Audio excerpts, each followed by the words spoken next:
Hey guys, Troubletcat here, recording for the Zombie Arcade. This is a live commentary I'm recording as I'm playing. I'm on a 600 ticket Conquest large service. This could be kind of a long live commentary, which is okay. It means we might get to see a few different loadouts. I think this is the only other video I'm going to do for the ACWR. But yeah, since it's going to be a longer one, we might see a few different things.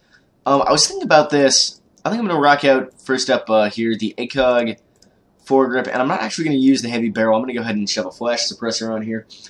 And I was thinking about this, and the reason for this is you might think that, you know, on a medium-range setup, you're going to want the heavy barrel to combat the damage drop-off and make it a bit more accurate, right? But the thing about it is, this gun already has much less spread than other carbines. It's got a much tighter cone of fire. Well, somewhat tighter cone of fire anyway, so that's a little bit less necessary, even with the foregrip on there. And I ended up thinking it just sort of makes more sense to try and capitalize on what's actually strong about this gun, considering we're not so concerned about the damage drop-off anyway, since we're not losing that much damage, really. We're only losing, you know, actually less than 4 damage. It goes down to 16.7 from 20, so we're not actually that worried about our damage drop-off in comparison to a lot of other weapons. So in some ways, it makes more sense to just tighten down the recoil as much as possible and make it easy as we can to keep this thing on target. And that should, in theory, give us the biggest advantage here, because we'll be able to put so much fire on people so accurately, so quickly, in comparison to what most other carbines and even a lot of rifles can actually manage. So that's sort of the idea behind this loadout. I might switch things up a bit and do a suppressor loadout with some kind of close-range optic, which can also be pretty dope on this gun. But for now, we'll do this. And we'll put on Carg Island here, which is actually one of my favorite maps, especially for this Conquest large game type, but also in Rush, I guess. Carg Island and No Shower Canal is maps that I really enjoy, and maps that I think sort of fly in the face of a lot of people who are saying, you know, oh, the fucking man, the PF3 maps are tiny and shit, and DICE lied. They said PF3 would have big maps, but none of these maps are actually really big. It is true that the flags are often kind of clustered. For example, on this map, all the flags are within about, yeah, I mean, they're within about, you know, 400 or 500 meters of each other, which isn't a huge area. And, you know, again, that's sort of the same on all our maps. Most of the flags cluster around towards the middle. But the map itself is gigantic. I mean, base to base is a really fucking long way, particularly on No Shower Canal was Conquest large. That is a gigantic fucking distance. It is just kind of a shame, I think, in some ways the maps aren't utilized a bit more fully, I would say. Looking forward to Armored Kill to see some maps that are a bit more spread out. Should be cool. Because, I mean, 64 players on these maps can often, despite the size of the maps being adequate, be kind of a clusterfuck because all the fighting is so centralized. I guess on this map it's not too bad, but a lot of maps do turn into a pretty serious clusterfucking with 64 players, and it's not that cool. I think it's gonna be. I'm really looking forward to Armored Kill in September. That should be pretty dope. Where is this bad dude? Fuck! Can't find the bad guys. Oh, they're over there. Oh well. Good sir, please stop living. They were over there. Some dude right there. Right. So you can sort of see from those 2 kills just how easy it is to actually keep this gun on target, even when you're firing full auto. And the fact that, you know, there's not that much spread, even with a foregrip on here and no heavy barrel, you're gonna land the vast majority of those shots. It's pretty fucking dope, is what I'm saying. It's actually a really good gun, and you know, a lot of people have been saying, you know, they should buff the damage and stuff like that, and as I said in my last video, I don't think that's necessary. I don't think it's necessary to do that, because, I mean, it's true that with the low maximum damage, this gun does lose out at close range, but that's only a factor inside of about 30 meters, and so that's sort of a map thing. I mean, there are a lot of maps where the vast majority of gunfights take place within 30 meters, and then there's a lot of maps, such as this one, where gunfights, the vast majority of them take place at longer ranges, something like 50 to 100 meters. And so I really do think that this gun is actually absolutely fine. I really like it, but it's quite situational. As I said, I wouldn't mind to see them increasing the magazine size, maybe. But for the most part, I'm actually really happy with the way this gun is. It's got a lot of advantages over other carbines that people don't tend to bring up. It's got a faster rate of fire compared to the M4, which a lot of people feel is sort of the standard with which to compare to the other carbines, which makes sense. And I mean, it's a solid sort of middle-of-the-road carbine. Compared to the M4, this thing has a faster rate of fire, better aim-down sight accuracy, a faster reload time. It actually has the fastest reload time of any of the carbines. The M4 was previously the fastest. You know, so that small clip size is offset by a really fast reload time in comparison to almost all the other carbines, only a little bit faster than the M4s. But very fast in comparison to some of the other weapons like the MTAR-21, which this gun reloads in half the time of. So, I mean, there are actually a lot of advantages to this gun that I think are pretty significant that a lot of people sort of discount, and they say, well, it doesn't do that much damage, so shit. But, again, you know, it's only a close range and distance. Very capable weapon. This is one that a lot of people have been saying is crap, it's not worth using, and it's one that I actually think is quite solid, and I will defend. Although, as you can see, you know, at that kind of range, you're gonna have a hard time, especially with an ACOG scope. Only need to hit him one more time, though. I almost got him. I'm not gonna be flying the Havoc. This is Meet the Weapon, not Meet the Havoc. Plus, it's too late for that now, anyway. I do like flying helicopters. I'm a pretty good pilot in helicopters, although I have a really hard time in jets. As some of you may be aware, if you've watched the live stream, I haven't really uploaded any videos where I fly jets extensively, but yeah, if you've seen the live stream, see me getting a jet on that, you'll know that. I mean, I'm not a terrible jet pilot. I only crash occasionally. I don't crash a huge amount, but I do have kind of a hard time killing people oftentimes. I guess it's to do with the fact that I don't really focus on dogfighting because I think it's kind of pointless. I mostly focus on trying to kill tanks and stuff like that, and then you inevitably get blown up by another plane. It's all a bit off topic, isn't it? So my team is doing pretty well. That's good. I'm not doing... No, actually I'm doing better than I thought I was. I sort of was feeling like I was getting my ass handed to me, but it looks like I'm actually 5 for 2, which is okay. A reasonable start to a match. Alright. Well, we control absolutely everything, so I guess I'll just go and, like, go up to A now and sit outside their spawn zone, I guess, and it's sort of the only thing left to do. Alrighty. Bad guy? No, it's just my teammates lasing me. Sprinting laser sights always make me see red out of the corner of my eye. The urge to kill rising, and then I realize it's just my teammates. Don't need to worry about that. Looks like we're losing the docks. That's great in all enemies that you like flanked us and got the docks and shit. You actually need to hold more than 1 point, though. They are taking offices, which I can maybe do something about. I'm not so worried about holding A there up at the gas station right outside their base, and be better off having these points towards our own base, really. I think it's actually really important to have the points outside your bases, you know, so that you can get your tanks out and get control of the map and stuff like that. And the sort of cute flanking maneuvers and stuff like that, where you are, you know, all capped and then you go out and cap the enemy's last point. It makes sense in a certain way to sort of distract the enemy from the front line, go and deny them resources, but in another way, it doesn't actually help you get that much map control. It sort of depends on whether or not you manage to call away a lot of the enemy team to go and fight you there, or not. I mean, if the enemy team all run back and try and, you know, get that point, then yeah, it gives you a good chance to strike out of your base with a lot of armor and stuff like that and gain a lot of map control. However, if the enemy team mostly just ignores you, you don't really achieve anything. You're just kind of chilling back there like, well, guess I got the docks now.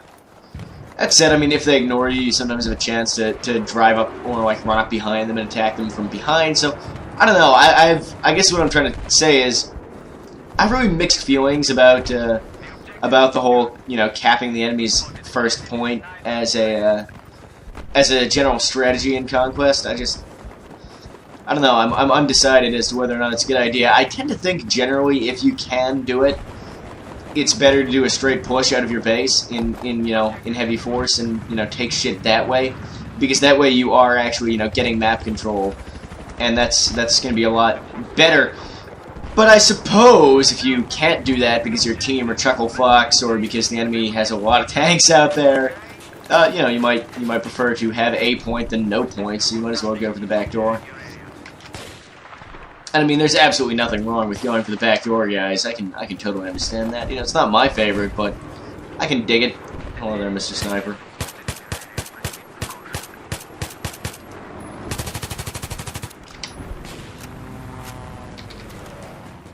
This might be why their team is having problems, if they got several dudes way off in the fucking Himalayas.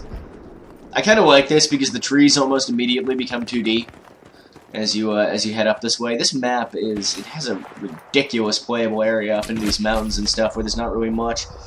Except for, in this case, snipers and enemies who are just kind of dicking around over here, not doing anything whatsoever to help their team. You know, I might get in this jet and just go fly up there and say hello in a really impolite way. I'm not going to actually be using this jet itself much, you know, I'm just going to go and use this as basically a method of transportation, which I think is absolutely fine at this point in the game. Alrighty. So, let's go and pay some greetings to our friendly people. We actually do have a couple of friendly snipers up here for whatever reason. With an enemy behind them, they don't seem to care about. Have I mentioned that I think recon players are actually all, like, or the vast majority? What? What? What? He killed me in one shot with the G17C, and it wasn't a headshot. Wow, that's actually... that's actually not possible. Great netcode there, Dice. I mean, I'm sure on his end, he shot me the number of times that, you know, you actually need to shoot somebody to kill them with that gun. But, that netcode, guys, often leads to shit where, you know, people, well, actually, the whole thing where you seem to get killed in one shot is a little bit less common now than it was in beta. In beta, that crap happened all the time. Now, you know, not so much, but holy crap, it was bad in beta. It's still not exactly ideal, but whatever. Alrighty. At least we got a couple points to capture now. You know, it occurs to me that this has not been the most exciting video. I might not actually use this one. Since it's mostly just been me kind of running around and blathering. And there weren't actually any bad people at any point in time. I mean, I guess there were a few bad dudes early on there, and my cat completely lost his shit throughout the entire video, which is, you know, always a good part of any video, is when my cat gets really mad in the hallway. Constantly and unceasingly. Just so you guys know, I don't actually torture my cats. He's just infuriated because he wants to come into my bedroom, and I don't want to, because he's just going to come in here and then yell at me from closer until I drop whatever I'm doing to expend all my time petting him. And you might think that, oh my god, you must neglect your cat if he's that desperate for any kind of attention. But no, I mean, I spend a lot of time paying attention to the cats. Just, apparently they want all my attention at all points in time. I'm sure any of you who own pets know how that is. They always want more. It's just never enough. Like that, guys.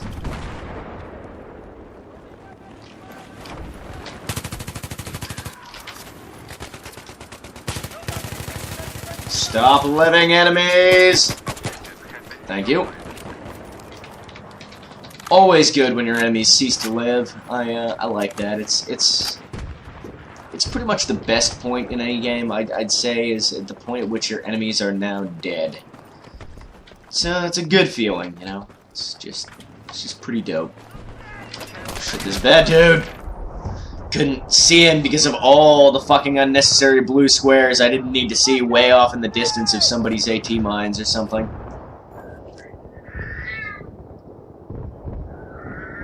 Speaking of, you know, design issues with this game.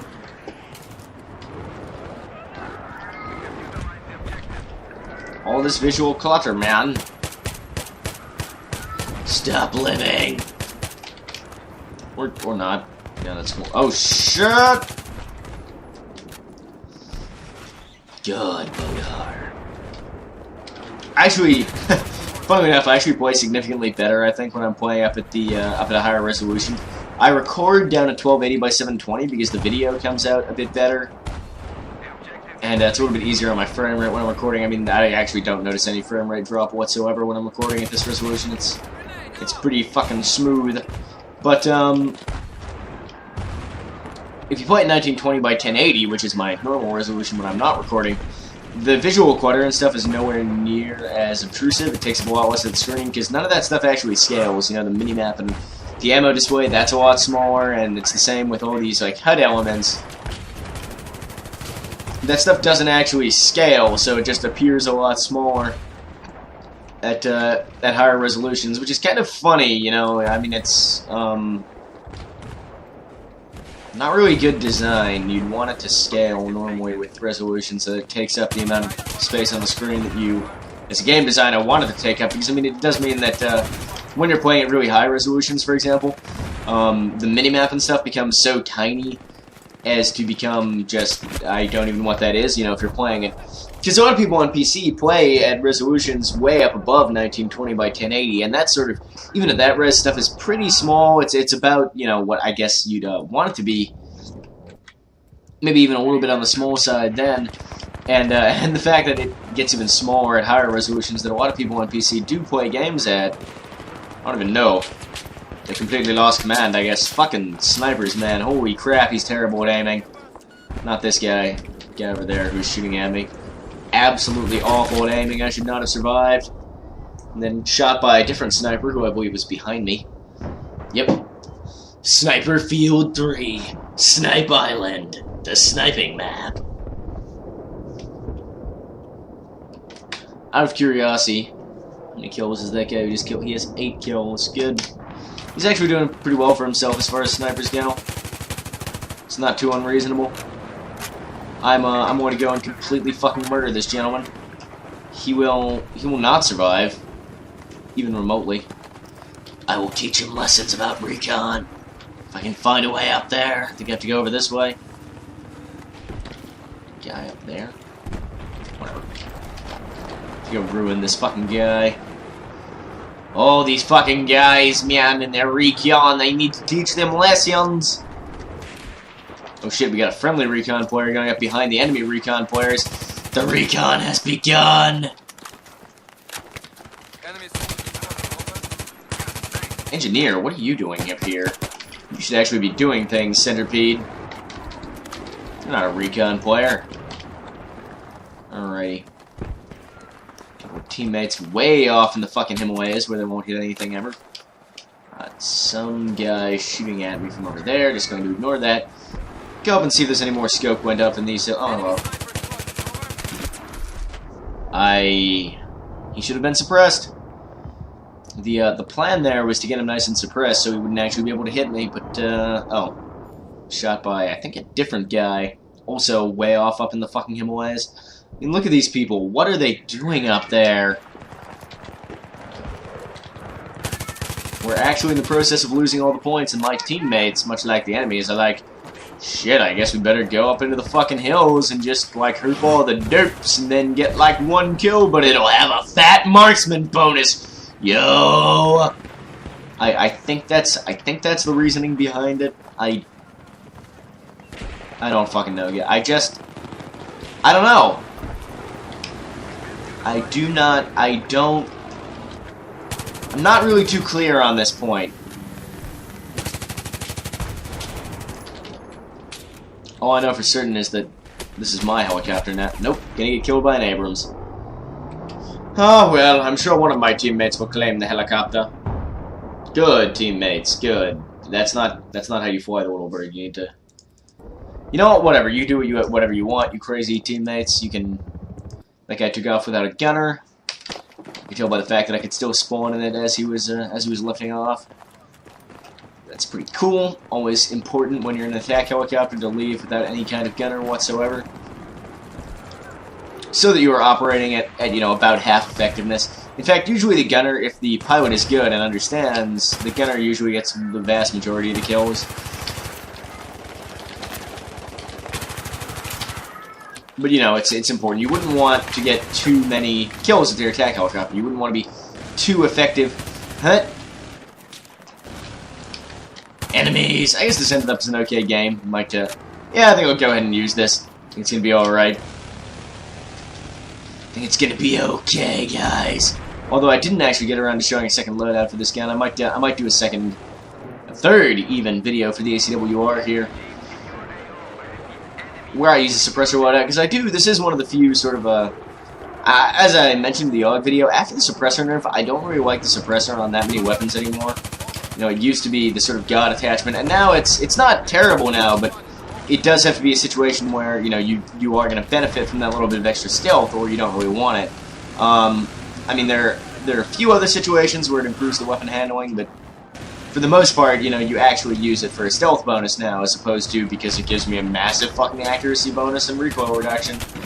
Which I guess makes sense, and that guy, once again, should have been massively suppressed, but he had the OPM 417, so it didn't matter! Didn't fucking matter. Anyway.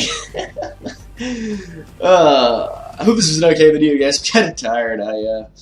Yeah, I don't know. I've been sick lately. I'm still sort of on the recovery trail. I'm mostly better now, but I'm still kind of sleepy. So I don't know. I think this is kind of a weird commentary, but I hope it was amusing, entertaining, whatever. Let me know what you thought of the video.